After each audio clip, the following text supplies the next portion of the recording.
감사를 넘치게 하면 복을 받습니다. 이 말씀을 증거하겠습니다. 제가 여러 번 얘기했지만 한 청년이 좀 탈선하는 것 같아서 불러다 놓고 그래서는 안 된다. 그렇게 나는 조금 기분이 나쁠 것이다 생각을 하고 얘기를 했는데 이 청년이 그 얘기를 듣더니 자리에서 일어나 절을 하더니 목사님 감사합니다. 그렇지 않아도 내가 마음의 갈피를 잡지 못하고 있었는데 이렇게 훈계를 해주시니 감사합니다. 그렇게 말을 하더라고요. 그런 말을 하고 나서 그 청년에 대한 나의 감정이 얼마나 좋아졌는지 모릅니다. 감사한다는 것은 실제적으로 큰 힘이 있습니다.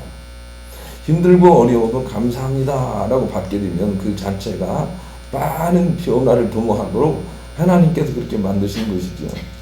그래서 감사에는 힘이 있어서 감사를 넘치게 하라 이렇게 성경이 우리 가운데 부탁을 하셨습니다. 디모데전서 4장 4절로 5절 하나님께서 지으신 모든 것이 선함에 감사함으로 받으면 보일 것이 없나니 하나님 말씀과 기도로 거룩하여집니다.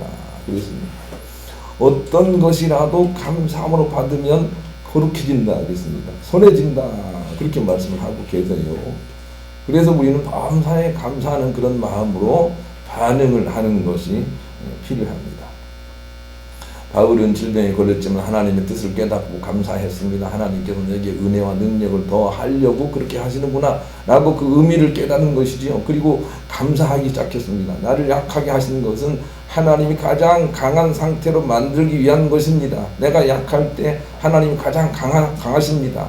이걸 깨닫고 나서 그냥 있는 그대로 감사하게 됩니다. 그때 질고도 떠나가고 능력도 임하는 것을 우리에게 보여주고 있습니다.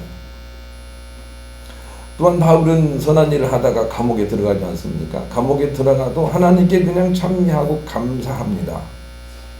그랬더니 하나님께서 간수의 마음을 동하게 하시고 그의 가족을 구원하게 하시고 주님의 사명을 감당하게 하시고 오히려 바울은 더 믿음으로 신실하게 성장하는 그런 사람이 되게 하십니다. 바울이 언젠가 한 번은 멜리데 섬에 갔습니다. 그랬더니 독사가 나와서 자기를 물었습니다. 그때 여전히 바울은 감사함으로 깨어 있었습니다. 그러나 그 독이 모든 사람들을 다 죽일 줄 알고 사람들은 겁을 냈지만 바울은 죽지 않았습니다. 그리고 말미암아 오히려 바울이 높아졌습니다. 사람들이 야 이는 신이다. 독사에 물리고도 죽지 않았구나 라고 그렇게 얘기를 하기 시작했습니다. 우리가 감사함으로 깨어있을 때 무궁한 힘이 있다고 누가복음 16장에 말씀하십니다. 무슨 독을 마실지라도 죽지 아니하리라 이렇게 말씀하시는 것이죠. 감사함 속에 주 안에 깨어있음 속에 그게 있습니다. 원래 있습니다. 그래서 하나님은 우리에게 감사를 넘치게 하라고 말씀하신 것입니다. 마치 햇빛과 돋보기가 있으면 거기에 불이 있지 않습니까? 햇빛과 돋보기가 있으면 불이 있습니다. 아니 나는 안 되던데요 라고 그렇게 말할 수 있지만 그래도 있습니다. 어떤 사람에게 있고 항상 거기 있습니다. 잘하면 있는 것입니다. 우리가 주님의 은혜가 주님의 사랑이 주님의 축복이 우리 가운데 항상 있다는 생각을 할 때 우리는 그런 감사를 할 수가 있는 것이죠. 항상 있습니다. 치유하심이 있습니다. 이미 있는 것입니다. 이것을 발견하는 자는 인생을 얻은 자가 될 것입니다. 이미 우리에게는 모든 것이 다 있습니다. 그래서 하나님은 감사를 넘치게 하라 그렇게 말씀을 하신 것이죠. 우리가 좋은 날을 보지 못하는 이유는 감사를 넘치게 하지 않기 때문이죠. 늘 감사를 하지 않기 때문이죠. 감사가 부족하기 때문이라고요. 그래서 로마서 1장 21절에는 감사하지 않는 것은 죄라고 규정을 하고 있습니다. 우리가 그냥 감사합니다 라고 받지 않는 것 자체가 죄라는 거예요. 왜 죄가 되는지 우리가 알아야 되겠어요. 그렇게 하면 다른 어떤 악한 것들이 들어오기 때문에 우리가 범사에 늘 감사를 넘치게 하는 그런 삶을 살도록 주님이 명하시고 그렇지 않은 것을 죄라고 규정을 하십니다.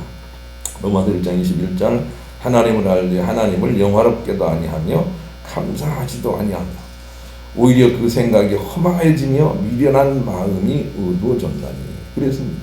감사하지 않는 것이 죄라고 말씀하고 계십니다.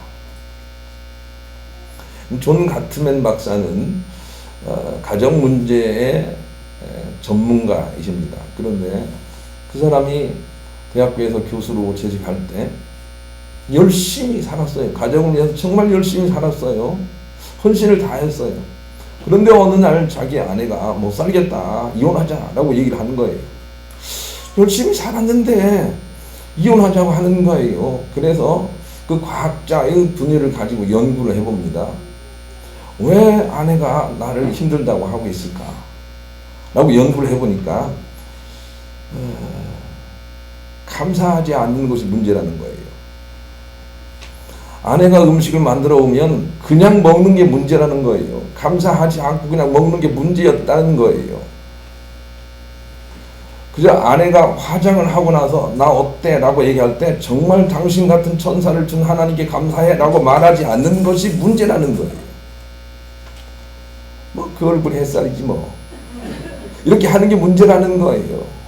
뭐 당신이 아무리 이뻐도 고소영보다는 안 예쁘잖아, 이런 마음을 갖고 있는 게 문제라는 거예요. 당신이 고소영보다 이쁘다라고 말을 해줘야 된다는 거예요. 그래서 네가 이혼을 당했구나 라고 스스로 분석을 합니다. 하나님 말씀대로예요. 우리가 어떤 일이든 감사하지 않는 것 자체가 죄예요. 그것을 인식하는 게 중요해요.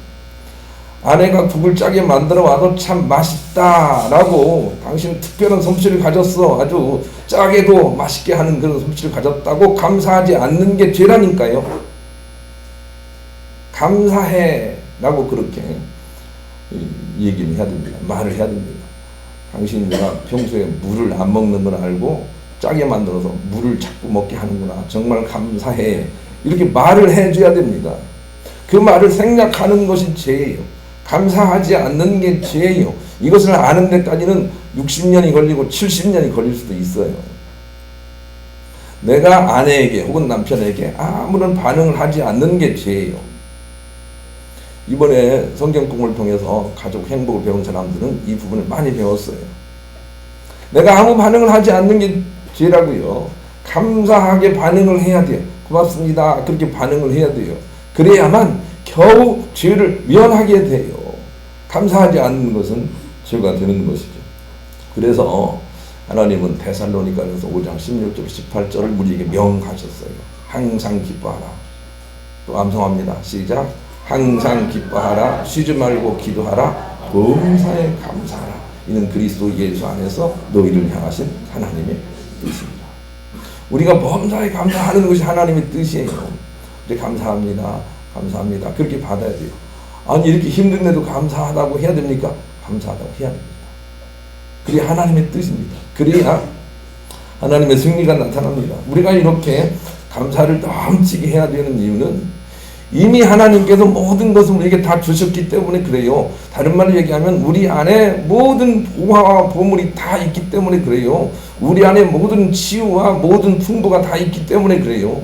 그것을 발견한 사람은 감사를 넘치게 할 거예요. 감사함으로 그게 나타나게 그렇게 살 거라고요. 우리 안에 우리 필요가 다 있어요. 이걸 알지 못하기 때문에 자꾸 우리는 감사를 하지 못하죠. 골로새서 1장 19절 20절 아버지께서는 모든 충만으로 예수 안에 거하게 하시고 그의 십자가의 피로 화평을 이루사 만물고 땅에 있는 것들이나 하늘에 있는 것들을 그로 말미암아 자기와 화목해 되기를 기뻐하시는가 그랬습니다. 원래 하나님 안에 모든 게 다 있는데 하도 사람들이 그걸 모르니까 하나님께서 예수를 이 땅에 보내셔서 예수님 안에 모든 충만을 넣어놓으시고 예수님 바라보고 예수 그리스도를 의지하는 자에게 그 충만이 또 나타나게 하셨어요. 그래서 우리 안에 이미 모든 것들이 다 있다는 것을 알고 감사하기를 시작해야 돼요. 여러분 안에 치유가 있어요. 건강이 있어요. 그 건강이 있음을 생각하고 감사합니다, 감사합니다, 감사합니다 라고 자꾸 이렇게 우리가 범사에 감사하며 살아야 돼요. 여러분 안에 부유가 있어요. 이미 있습니다. 그 있음을 보고 감사합니다 라고 감사를 넘치게 해야 돼요. 그게 나타납니다. 오쇼 라저니시라는 사람이 영혼을 위한 닭고기 숲이라는 책에서 이런 말을 했습니다. 아름다움이 항상 우리를 둘러싸고 있습니다. 그럼에도 불구하고 우리는 그것을 외면한 채 아름다움에 대한 화장술에 파묻혀 있습니다. 아름다움은 화장품 속에 있는 것이 아니라 이미 우리를 둘러싸고 있는데도 말입니다. 마치 내가 켜놓은 촛불 때문에 아름다운 달빛이 느껴지지 않는 것처럼 말입니다. 이렇게 깨달은 마음으로 얘기를 했어요. 우리 안에 이미 아름다움이 있어요. 그런데 우리는 다른 것으로 아름다움을 드러내려고 해요. 그래서 오히려 추해진다고요.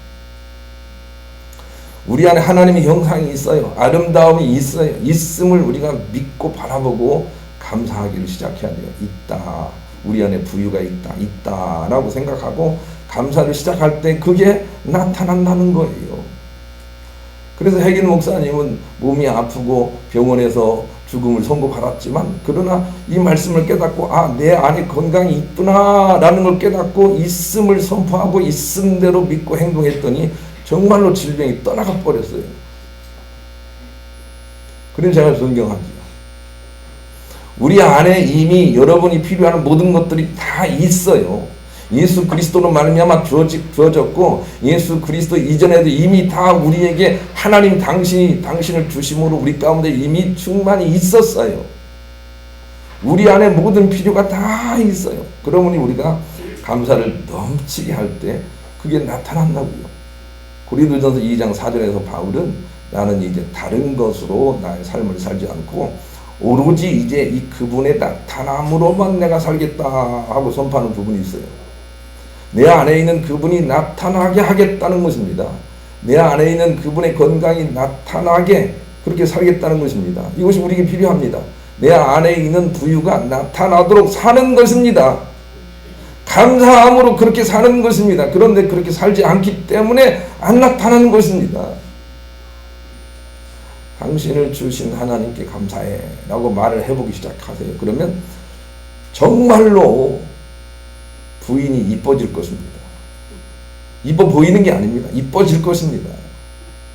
그 이쁨이 나와서 아주 온화한 사람 만들 거예요. 그런데 우리가 그렇게 말을 하지 않아요. 감사하지 않아요. 감사하지 않음으로 말미암아 그 하나님의 것들이 나타나지 않는다는 이해와 분석이 우리 가운데 필요합니다. 그러면서 이제는 감사를 넘치기 시작하는 우리가 되어야 합니다. 그래야 능력이 나타납니다. 고린도전서 1장 18절은 십자가의 도가 멸망하는 자들에게는 미련한 것이요 구원을 얻는 우리에게는 하나님의 능력이라 그랬습니다. 예수 그리스도 안에 모든 풍성이 있음을 세상 사람들은 미련하게 생각합니다. 그러나 우리가 그 사실을 믿고 감사하게 될 때 그 능력이 나타나는 거죠. 그 하나님의 풍성이 나타나는 거죠. 그런데 우리는 그런 일을 잘 하지 않는다 하고 하나님께서 여러 군데서 탄식을 하고 있습니다. 감사를 넘치게 해야 됩니다. 감사해야 감사한 일들이 나타나게 되는 것입니다. 우리 그런 마음을 가지고 복음성가 143장을 함께 부르겠습니다. 그 찬양은 내 안에 이미 있다는 것입니다. 내 안에 이미 있다는 것입니다. 복음성가 143장 1절을 부르겠습니다. 늘 입만 벌리면 없다 우리 중에는 선동열도 없고 이종범도 없고 없다 하는 사람이 있으면 이 시간 있다로 바꿔보시기 바랍니다. 예수 안에 있다, 예수 안에 있다, 너의 승리가 있다, 너의 건강이 있다 하면서 감사하고 나가보세요. 그분이 하세요. 감사가 넘치도록 해야 되겠어요. 옆 사람과 그렇게 인사합시다. 당신 때문에 감사합니다. 이렇게 인사합시다. 넘사에 그렇게 감사합시다. 당신이 있어서 감사합니다. 이렇게 자꾸 해야 됩니다. 엄마가 있어서 감사해요. 우리 집에 엄마만 없으면 뭐 이렇게 말을 하니까 문제가 되는 거예요. 엄마가 있어서 감사해요. 그렇게 해야 뭐 감사하는 것이 나오는 거예요. 하나님 명령이에요. 감사를 넘치게 하라. 그렇게 말씀하셨습니다. 그러기 위해서는 하나님의 나타남은 시간에 있지 않고 깊이 있다는 걸 알아야 돼요. 이미 우리 가운데 다 주셨기 때문이죠. 그래서 하나님이 그 능력으로 역사하시고 하나님 당신이 나타나는 것은 시간에 있지 않아요. 깊이 있어요. 깊이 들어가면 거기 그냥 있다 그 말입니다. 제가 오늘 아침에 시원한 문제를 하나 해결하고 왔어요. 제가 쓰는 세면대 수도가 잘 안 빠지는 거예요. 오래됐어요. 너무 안 빠져요. 이것도 해보고 저것도 해보고 해도 안 빠져요. 그래서 오늘 아침에는 좀 아예 그냥 나사로 좀 풀고 말이죠. 좀 이렇게 한 다음에 그냥 막 이 뭡니까? 이 뭐 해가지고 뚫어버렸어요. 뚫었어요. 나중에 시원하게 내려가요. 근데 내가 생각해보니까 그냥 껄쩍껄쩍 하니까 안 뚫린 거예요. 그저 길다란 거 가지고 막 이렇게 뭐 머리카락 빼려고 하니까 안 뚫어진 거예요. 그냥 이렇게 좀 나살 푸니까 거기가 열리더라고요. 그리고 나서 막 이렇게 펌프 같은 거 있지 않습니까? 그걸로 막 하고 했더니 그냥 뻥 뚫리더라고요. 예. 우리가 무슨 일을 해도 그냥 껄쩍껄쩍 하니까 안 되는 거예요. 깊이 하면 이미 거기에 있어요. 해답이 있어요. 감사도 우리가 껄쩍껄쩍 하니까 안 되는 거예요. 깊이 하면 거기 이미 답이 있어요. 당신은 비너스보다도 이뻐하고 기쁘게 한번 해보세요. 그럼 거기 있어요. 그런데 뭐 당신이 암만 이뻐도 누구 집사만 안 되잖아. 이렇게 말하면 안 되는 거죠. 깊이 하게 될 때 거기에 문제 해결이 있다는 거죠. 히브리서 4장 1절로 2절 또 10절 11절 제가 읽습니다. 그러므로 우리는 두려워할지니 그의 안식에 들어갈 약속이 남아있을지라도 너희 중에는 혹 이르지 못할 자가 있을까 함이라. 그들과 같이 우리도 복음 전함을 받은 자이나 들은 바 그 말씀이 그들에게 유익하지 못한 것은 듣는 자가 믿음과 결부시키지 아니함이라. 이미 그의 안식에 들어간 자는 하나님이 자기 일을 쉬심과 같이 그도 자기 일을 쉬느니라. 그러므로 우리가 저 안식에 들어가기를 힘쓸지니 이는 누구든지 저 순종하지 아니하는 본에 빠지지 않게 하려 함이라. 그랬습니다. 이게 무슨 말이냐면 이런 거예요. 하나님께서 엿새 동안 만물을 만드시고 인간을 창조하시고 일곱째 날을 쉬시고 안식을 창조하셨는데 일곱째 날부터는 하나님께서 안식하는 사람, 깊이 들어가는 평안한 사람을 통해서 그 믿음과 함께 만물을 창조하시겠다는 것이죠.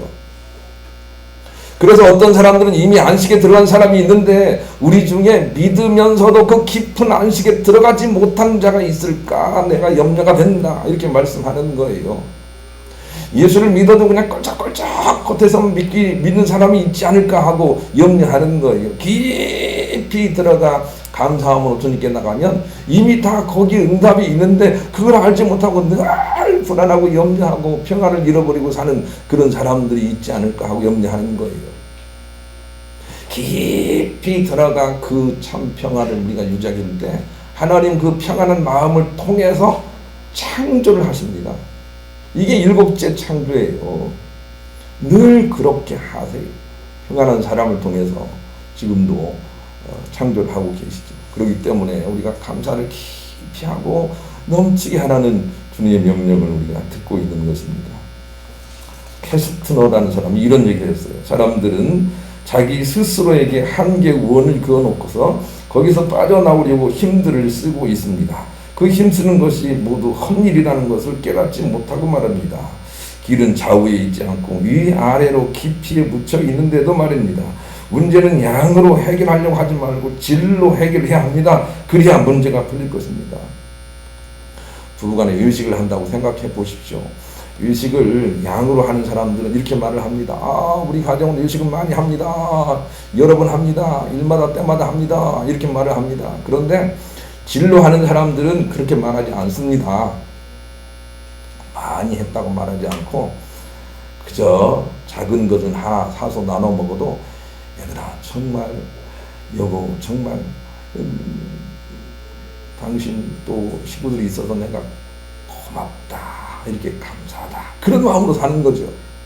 샀어 다음엔 네가 사 이런 거칠해 가지고 진실로 그 마음을 얻을 수 없다는 거죠. 깊이. 여기 김장철 아닙니까? 여자분들이 김장을 열심히 해서 내놨는데 아이고 이게 뭐야 또 짜네. 당신은 손이 뭐가 걸렸어 라고 하면서 그렇게 할 일이 아니라 정말 수고했어. 정말 당신 아니면 우리 가정이 어떻게 돌아가겠어. 요 깊은 한마디가 필요하다는 거예요. 양으로 풀려고 하지 말고 깊이로 풀어야 풀리는 것이 이 신앙의 법칙입니다. 깊이. 감사도 양으로 하지 말고 깊이 해야 이미 있는 것들이 뿜어져 나온다 그 말입니다. 그런데 너무 우리가 피상적으로 하지 않습니까? 깊이 사랑해보세요. 깊이 이해를 해보세요. 이미 거기에 답이 있어요. 우리 깊은 곳에 있는 기본 신념이 감사 체질로 바뀌어야 됩니다. 그래서 성경 본문은 이렇게 말합니다. 이미 너희 안에 하나님 나라가 있다. 그렇게 말씀하십니다. 너희 안에라는 말을 씁니다. 너희 안에. 그래서 우리 안에 회복된 그런 평안의 마음이 있어야 됩니다. 우리 안에 예수 그리스도로 말미암아 회복된 마음이 우리 심령 깊은 곳에 있어야 된다는 거예요.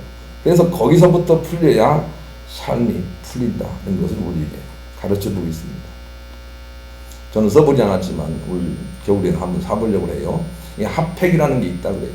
핫팩을 이렇게 뜨겁게 해가지고 가지고 다니면 뭐 하루도 뜨거운 게 있는 것 같아요. 그 핫팩 같은 그런 마음 속에 주님에 대한 영접이 있어야 돼요. 그래서 거기에서 자꾸 뜨거움이 자꾸 나와야 돼요. 따뜻함이 자꾸 나와야 돼요. 우리 깊은 곳에서부터 그게 풀어져야 된다고요. 겉에서 풀려서 풀리는 게 아닌 것이죠. 그래서 성경은 이렇게 말합니다. 요한 3서 2절에 네 영혼이 잘됨같이 범사가 잘되고 강건하기를 원하노라. 그렇게 말씀하셨어요. 우리 영혼 깊숙한 곳에서부터 이미 평안으로 풀려야 해요. 그리고 감사로 거기가 체질이 바뀌어야 돼요. 그래야 삶이 바뀐다고요. 제가 금일날 얘기했어요. 어떤 여자가 있는데 상담사에게 찾아오는 거예요. 그래서 그냥 너무 슬프다. 너무 살맛이 안 난다. 자꾸 그렇게 얘기를 하는 거예요. 그 이유를 들어봤더니 자기 남편이 진급시험에서 2번이나 떨어졌다는 거예요. 그것 때문에 너무 슬프다. 그렇게 얘기를 하더라는 것입니다. 그래서 상담사가 그렇게 물어봤대요. 남편만 그렇게 많이 떨어집니까? 주변 사람도 많이 떨어집니까? 그랬더니 주변 사람도 더 많이 떨어집니다. 그렇게 얘기를 하더래요. 그런데 이 여자의 마음 깊숙한 곳에는 주님 진리가 주는 참빛이 뿜어내는 빛이 없는 거예요. 그리고 자기 자신의 그냥 솔직한 감정만 있는 거예요. 그래서 남편이 잘못되면 내 안에 있는 따뜻한 빛의 영향을 받아서 하나님 진리의 영향을 받아서 그럴 수도 있죠. 그래도 잘 될 것입니다 라고 하면서 이렇게 위로하지 못하고 그냥 내 속에 있는 안 풀린 그거 가지고 그대로 반응을 해서 남편보다 더 절망을 하는 거예요. 풀어지지 않습니다. 가정이 안 풀립니다. 훨씬 내 안에 계신 예수 그리스도의 진리의 생산력이 나를 다스리고 있어야 됩니다. 그래야만 범사에 풀리도록 하나님이 역사를 하는 거죠. 그래서 우리는 우리 안에서 감사 체질이 돼 있어야 됩니다. 우리의 기본 신념이 감사 체질로 바뀌어 있어야 됩니다. 그래야 삶이 풀어집니다. 우리의 기본 신념이 그것을 위해서 여러분 애쓰십시오. 그 마음 중심 깊은 곳에 빛드신 예수 그리스도를 우리가 모셔야 되는 이유입니다. 그분 안에 모든 게 다 있다고 맡기고 항상 그분이 주시는 뿜어내시는 빛으로 밝아지는 영향을 자꾸 받아야 됩니다. 그렇지 않고는 우리가 가정이든 삶이든 우리 육체든 살려낼 수가 없기 때문에 그런 것입니다. 독일의 경제학자 베르너 귀스는 이런 실험을 했습니다. 어느 한 사람이 그냥 지나가는 사람을 붙들고 10만 원을 건네며 저기 있는 사람과 무조건 나눠 가지라 라고 말을 한 것입니다. 한번 상상해 보시죠. 내가 지나가는데 어떤 사람이 10만 원을 주면서 옆에 있는 사람과 나눠 가지라 라고 말을 하는 거예요.